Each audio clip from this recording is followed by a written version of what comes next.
오늘의 말씀은 마가복음 11장 11절부터 25절까지 말씀입니다. 예수께서 예루살렘에 이르러 성전에 들어가사 모든 것을 둘러보시고 때가 이미 저물매 12 제자를 데리시고 베다니에 나가시니라.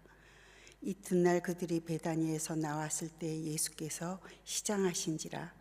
멀리서 잎사귀 있는 한 무화과 나무를 보시고 혹 그 나무에 무엇이 있을까 하여 가셨더니 가서 보신즉 잎사귀 외에 아무것도 없더라. 이는 무화과의 때가 아님이라. 예수께서 나무에게 말씀하여 이르시되 이제부터 영원토록 사람이 내게서 열매를 따먹지 못하리라 하시니 제자들이 이를 듣더라. 그들이 예루살렘에 들어가니라. 예수께서 성전에 들어가사 성전 안에서 매매하는 자들을 내쫓으시며 돈 바꾸는 자들의 상과 비둘기 파는 자들의 의자를 둘러 엎으시며 아무나 물건을 가지고 성전 안으로 지나다님을 허락하지 아니하시고 이에 가르쳐 이르시되 기록된 바 내 집은 만민이 기도하는 집이라 칭함을 받으시리라고 하지 아니하였느냐. 너희는 강도의 소굴을 만들었도다 하시매 대제사장들과 서기관들이 듣고 예수를 어떻게 죽일까 하고 꾀하니 이는 무리가 다 그의 교훈을 놀랍게 여김으로 그를 두려워하밀러라. 그리고 날이 저물매 그들이 성 밖으로 나가더라.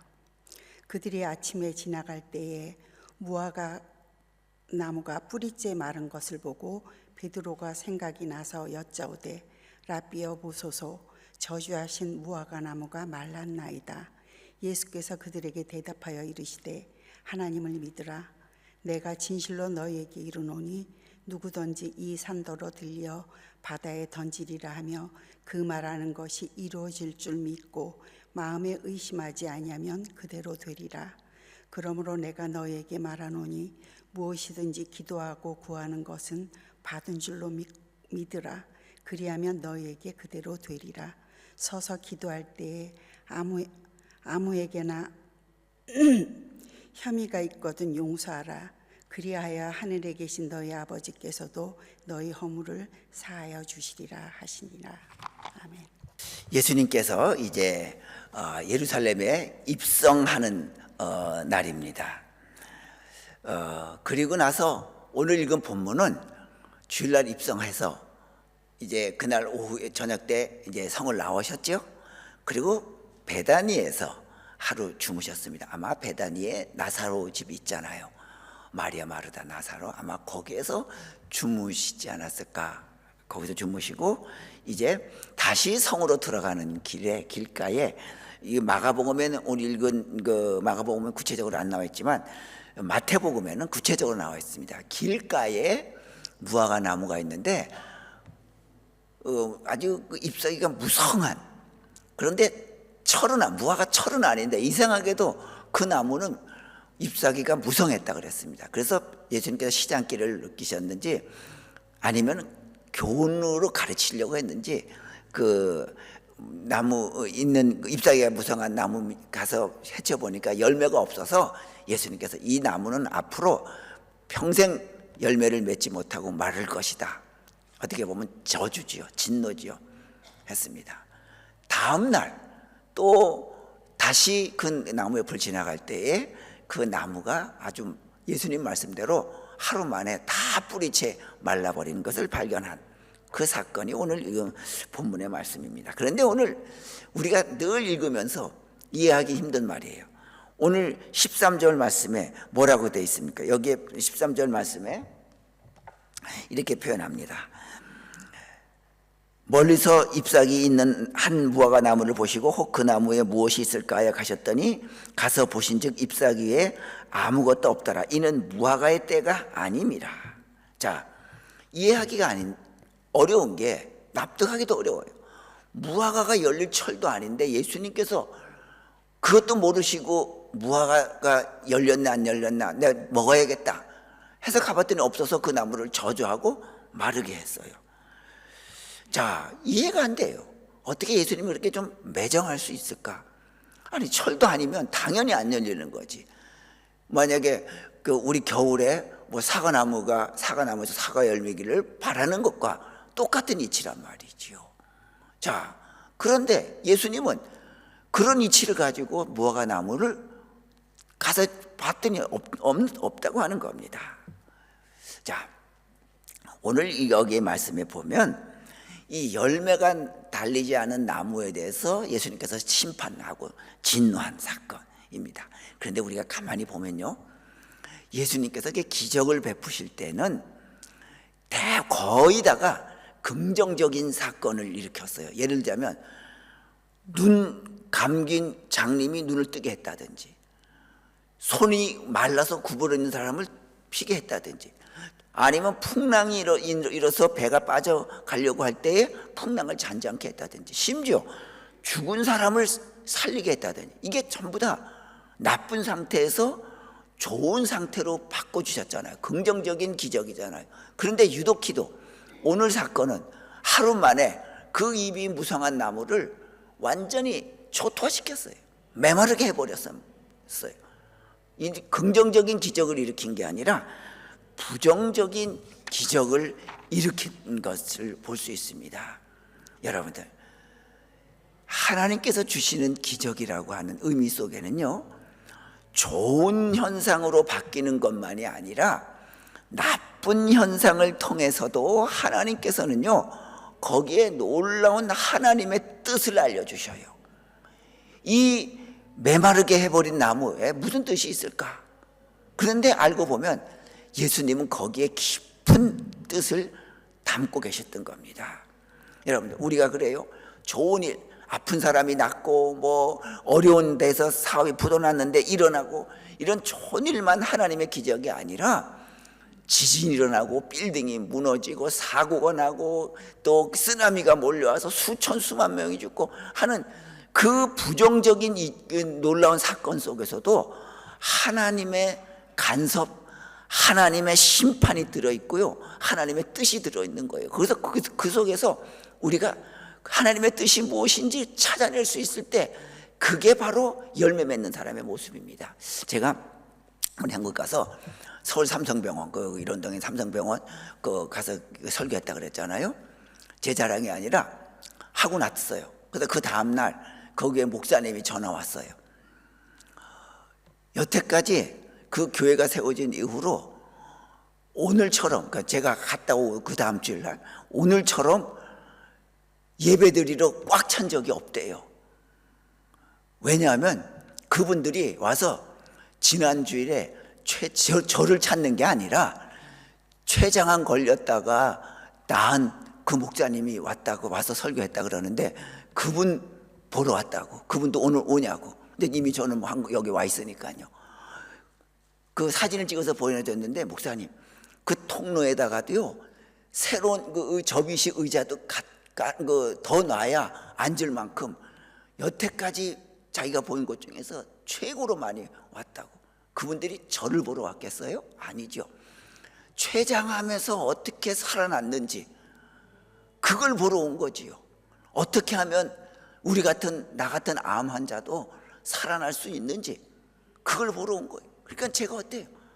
야, 비록 하나님께서 그 많은 사람 중에 하필이면 나를 골라서 이 지독한 제일 나쁜 암을 주셔서 기분 좀 나빴는데, 지금 보니까 나를 그렇게 나쁜 암을 줬다가 살려내신 이유가 있구나 말이죠. 살려내신 이유가 있구나. 제가 이제 아픈 환자들을 그 삼성병원에서만 만날까요? 아니, 앞으로 많은 사람들을 만날 거예요. 그러면 나를 봐라. 나를 봐라. 하나님께서 나를 살려주시지 않았느냐? 지난주에 그 차 WF 받으러 갔더니 그 주인이 이제 그 사장님 잘 견뎌내고 계시죠? 그래서 그렇다고 무슨 암이셨어요? 그래서 췌장암입니다. 그러냐. 자기 고객 중에 얼마 전에 암 걸려가지고 췌장암 걸렸는데 한 달 만에 세상 떠났어요, 그분. 그러니까 제가 덜컹하더라고. 야, 한 것만에 떠났는데 나는 한 달이 아니라 1년도 훨씬 넘고 1년 4개월이나 지났는데도 이 멀쩡한 거, 이게 도대체 무슨 일인가 말이지요. 바로 그 삼성병원에 있는 환자들이 그 췌장하면서 어떻게 해서 낫는지, 그 씩씩하게 비행기 타고 오고 설교도 할 정도로 그런 자기보다 더 심한 암에 걸린 그 목사가 살아났다는 걸 한번 보고 싶어서 온 걸 보고, 그래, 하나님은 나쁜 것 속에서도 그 속에 하나님의 뜻을 담고 있구나, 하나님의 뜻을 심어놓고 있구나, 다시 한번 깨달았습니다. 여러분, 그렇습니다. 우리 상황이 때로는 좋을 수도 있지만 안 좋을 수도 있어요. 그런데 그 속에 분명히 하나님의 손길이 있고요, 하나님의 뜻이 있음을 우리가 잊지 말아야 됩니다. 자, 그러면서 이제 여기 보니까 13절에 무화과의 때가 아님이라. 아니, 무화과가 열릴 때가 아닌데도 무화과를 찾으셔가지고 없으니까 저주하셨다? 어떻게 보면 이치에 맞지 않는 거예요. 그런데 여기에는요, 하나님의 뜻이 있어요. 우리가 너무나도 많이 들었죠. 이 시간이라고 하는 헬라어에는 두 가지예요. 크로노스하고 카이로스가 있어요. 크로노스는 우리가 뭐 하루, 일주일, 뭐 한 달, 뭐 이거 1년 뭐 이런 거, 우리가 매일 시간, 오늘 지금 몇 시다, 이런 게 다 크로노스예요. 그냥 우리가 물리적으로 헤아리는 시간이에요. 그런데 카이로스는 달라요. 우리가 12시 반에서 1시 반, 그럼 1시간이에요. 그냥 흘러가는 1시간이에요. 그런데 우리는 어때요? 그 시간에 앉아서 하나님께 예배드려요. 의미 있는 시간을 가져요. 그 시간을 가지고 카이로스라고 하는 거예요. 같은 시간대지만 의미 있는 일을 행하고 있는 시간을 카이로스라고 하는 겁니다. 바로 여기에 무화과의 때가 아님이라 할 때, 시간, 요걸 헬라어 찾아보면요, 카이로스로 나와요. 크로노스가 아니에요. 무화과의 때가 지금 이 시기가 이스라엘은 3, 4월이거든요. 무화과는 그 이스라엘의 6월, 8월, 7월 돼야지 열려. 아직도 석 달을 기다려야 돼요. 그 때가 아니란 말이에요. 크로노스, 카이로스, 의미 있는 때라고 하는 겁니다. 자, 무슨 의미가 있느냐? 무슨 의미 있는 때냐? 예수님이 원하는 때에 열매가 있어야 한다는 거예요. 예수님이 원하는 때. 자, 난 아직은 제철이 아니기 때문에 없어, 그러지 말고 예수님이 지금 찾아요. 지금 우리를 부르셔요. 예수님께서 지금 사랑을 원해요. 바로 예수님께서는 항상 지금이라고 하는 현재성을 강조하는 거예요. 예수님은 우리의 과거도 따지지 않아요. 과거에 우리가 예수님을 믿었든지 죄를 범했든지 그거 따지지 않아요. 그거 묻지 않아요. 과거의 계획도 묻지 않아요. 미래의 계획도 묻지 않아요. 미래에 뭘 할 것이냐, 그것도 안 물어요. 중요한 건 지금 내가 하나님을 섬기고 있고, 지금 내가 사랑을 하고 있고, 지금 내가 이웃을, 교우들을 잘 섬기고 있고, 그들에게 힘이 지금 격려가 되고 힘이 되어주고 있느냐, 지금을 따진다고 하는 거예요. 지금이에요. 예수님께서 지금 원하신 거예요. 바로 지금. 예수님이 모든 걸 다 하시는 예수님, 30년을 이스라엘 사신 분이 무화과 철이 지금이 아닌 걸 예수님이 그걸 몰랐을까요? 모를 리가 없지요. 모를 리가 없어요. 그런데 예수님은 그걸 원한 게 아니라 지금 내가 원할 때 내가 지금 올바로 믿고 있느냐, 선행을 하고 있느냐, 지금 내가 믿음 생활 잘하고 있느냐 원하신다고 하는 것. 우리는 어떻게 보면 나이 들어가는 것, 늙어가는 것, 쇠약해져 가는 것, 이게 크로노스 시간이에요. 거기에 대해서는 굉장히 민감해요. 그런데 중요한 건 내가 지금은 나이 들어가고 노쇠해 가고 하지만 지금 내가 과연 무엇을 하면서 내 시절을 보내고 있는가, 지금의 시절을 내가 무엇을 하고 보내고 있는가, 이걸 중요하게 여긴단 말이지요. 내가 과연 이 나이가 돼도, 이 노쇠한 나이가 돼도 내가 하나님도 모르고 지내지 않는가.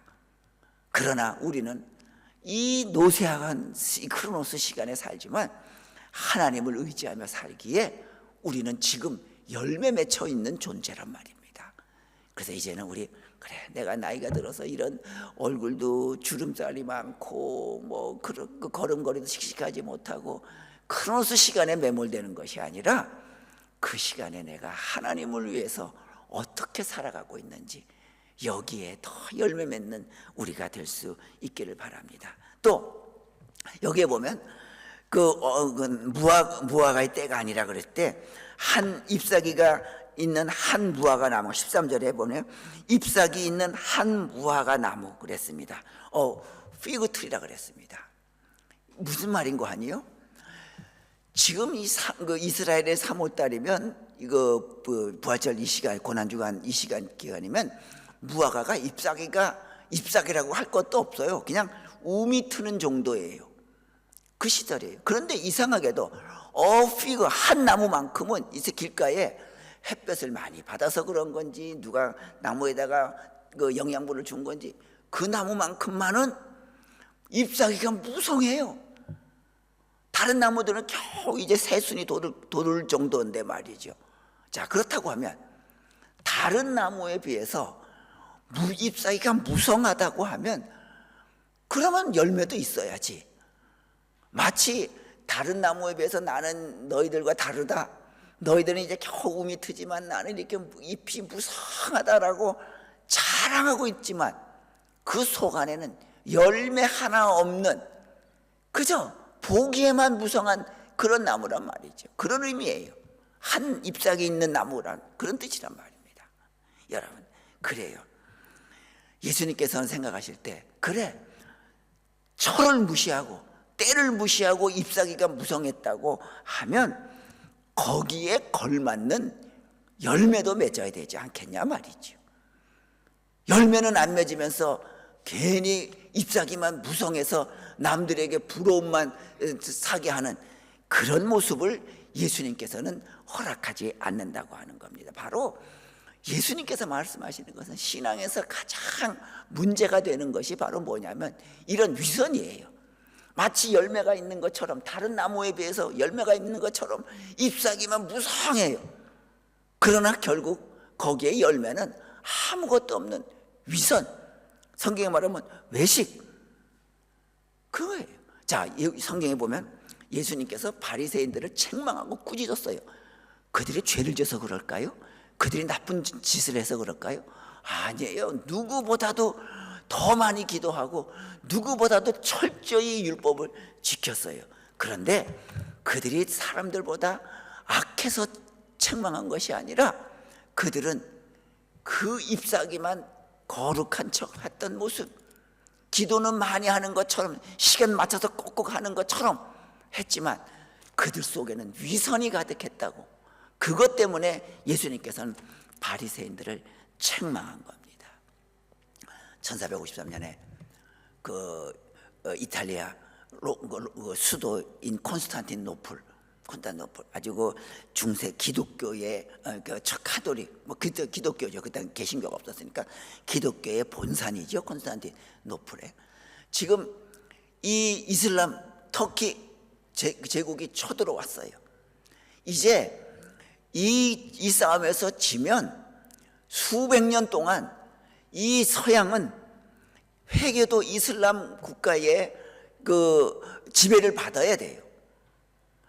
회개 수백 년 동안 받아야 되느냐 말아야 되느냐 이런 풍전등화에 놓여져 있는데 그 당시에 카톨릭의 사제들은 뭘 의논했냐면 우리가 조각상을 성모 마리아 조각상을 만드는데 그 눈알을 무슨 색깔로 할 것이냐, 파란 색깔로 할 것이냐, 뭐 노란 색깔로 할 것이냐, 여기에 싸움을 전념을 그들은 했던 것입니다. 또 그들은 교리를 갖추는 게 천사가 과연 남성이냐 여성이냐, 어떤 쪽은 남성이다, 어떤 쪽은 여성이다, 아니다, 뭐 중성이다, 뭐 이런 싸움 하고 있었어요.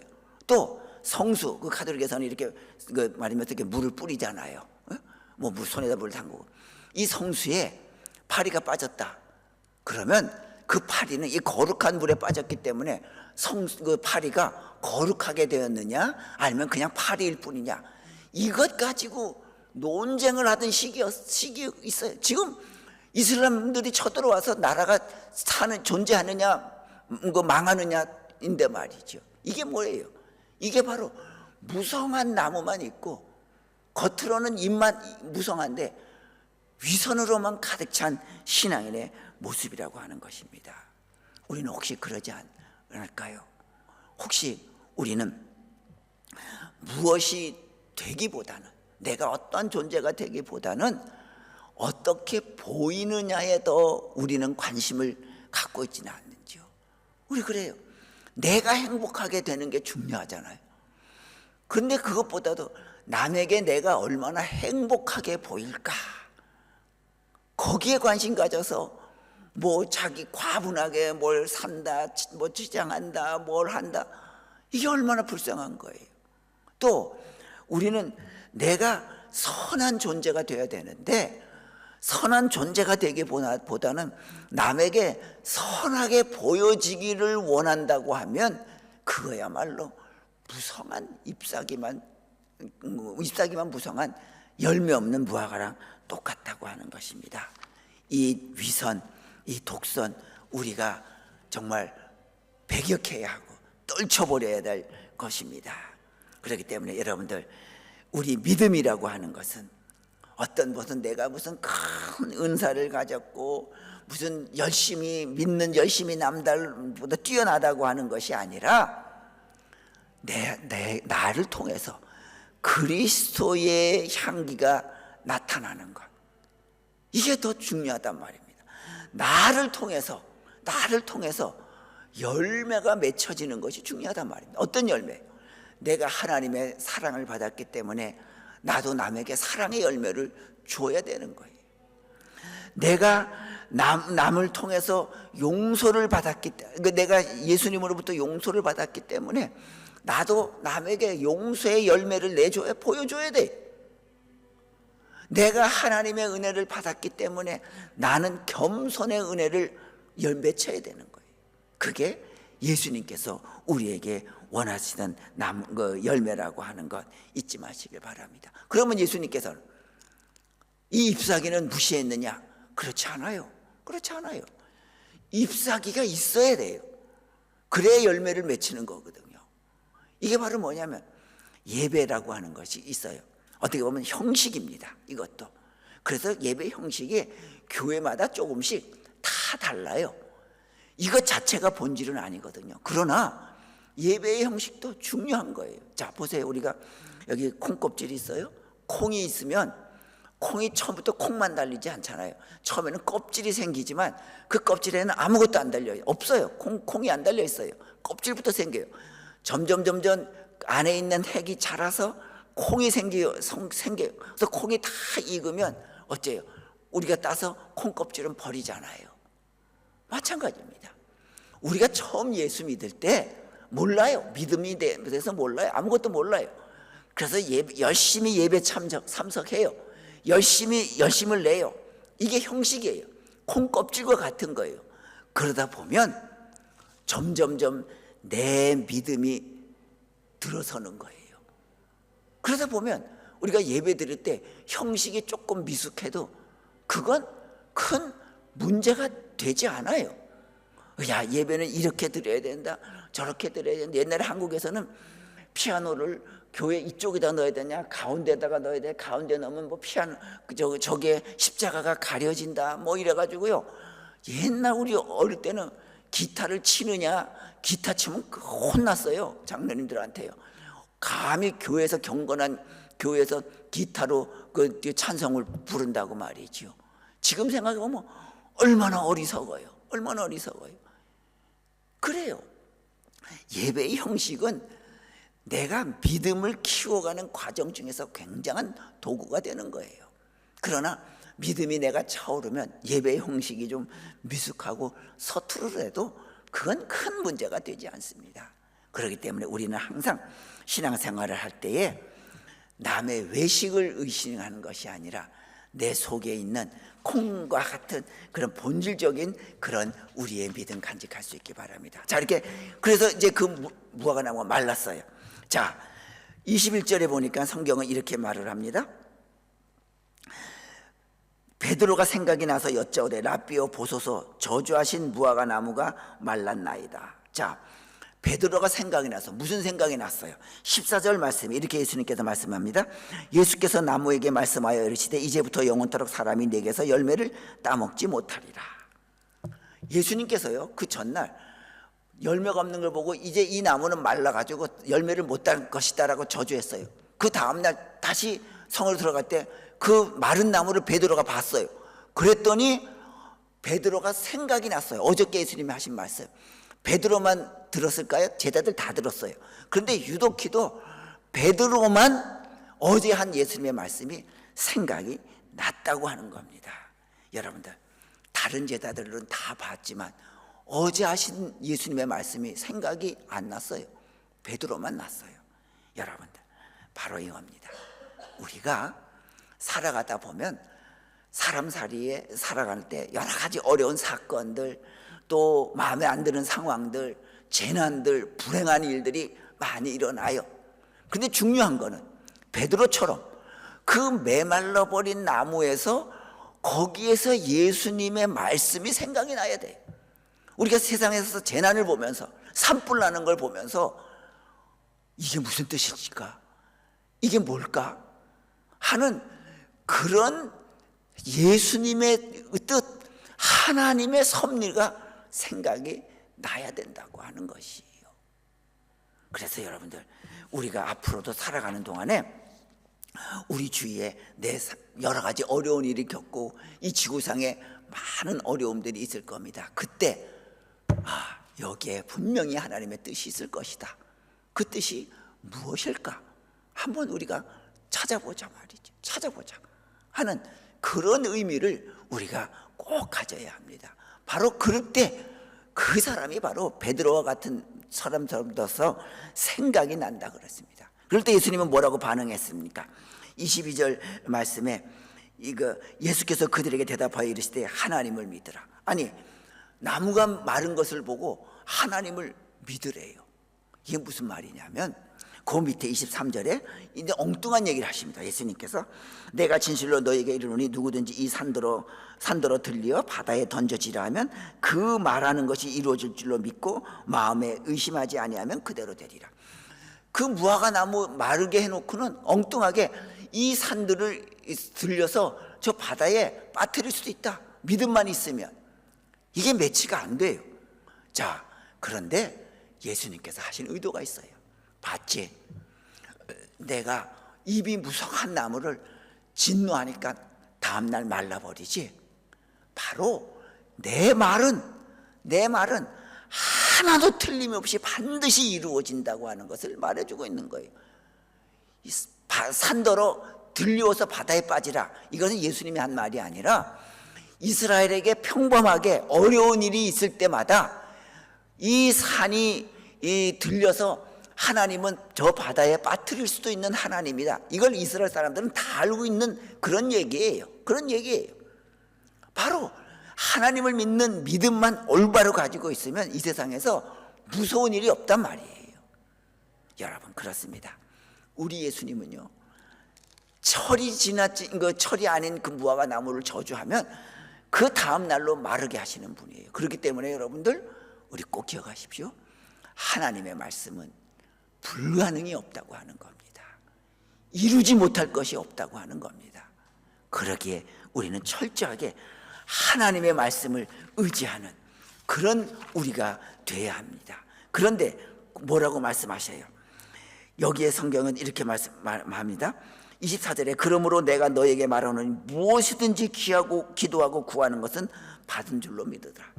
무엇이든지 그건 뭡니까? 무엇이든지라고 하는 것은요 여러분들 그것은 바로 우리가 종류가 무엇이든지 구하는 제한이 없단 말이죠. 그것이 영적인 일인지 육적인 일이든지 건강의 일인지 돈의 문제든지 자녀의 문제든지 정치의 문제든지 경제의 문제든지 상관하지 말라. 무엇이든지 구하라. 종류에 상관없이 구하면 우리 예수님 봤지? 무화과 나무를 하루 만에 마르게 하는 그 예수님의 능력이 우리를 도와주겠다고 하는 거예요. 여러분 이제부터 하나님 앞에 구할 때에 뭐 이런 것까지도 째째하게 구해 이런 것까지도 시시하게 구해. 이거 내가 무당에 가서 비는 것과 뭐 다를 바가 있을까? 아니에요. 무엇이든지 구하는 줄로, 구하면 받은 줄로 믿으라 그랬어요. 기도하고 구하라 그랬어요. 이제부터 여러분들 뭐가 필요합니까? 건강이세요? 물질이세요? 자녀이세요? 여러분들 심적인 문제이세요? 여러분들 무엇이든지 기도하십시오.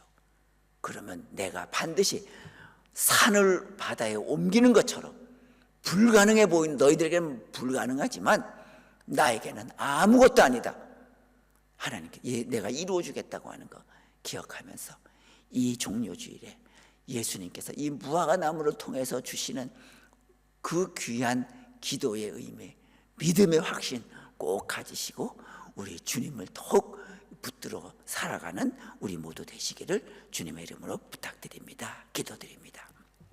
거룩하신 아버지 하나님, 저희들 하나님께서 믿음의 사람으로 세워주셔서 감사합니다. 우리가 먹고 마시고 일어나고 눕는 것, 행하는 것, 살아가는 그 모든 삶의 과정 속에서 하나님께서 나에게 주시고자 하시는 하나님의 뜻, 하나님의 손길을 우리가 깨달아 알 수 있도록 주님 인도하여 주시옵소서. 주님은 무화과 나무도 하루 만에 마르게 하실 수 있는 분이고, 산을 옮겨서 바닷속에 빠지게 하실 수도 있는 능력이 있는 분이십니다. 하나님, 이제부터 우리는 무엇이든지 종류에 상관없이 주님께 구해서 주님으로부터 우리가 모든 것을 다 응답받는 우리가 되게 하여 주시옵고, 우리의 약한 믿음을 든든한 믿음으로 꼭 세워 주시옵소서. 예수님의 이름으로 기도드리옵나이다. 아멘.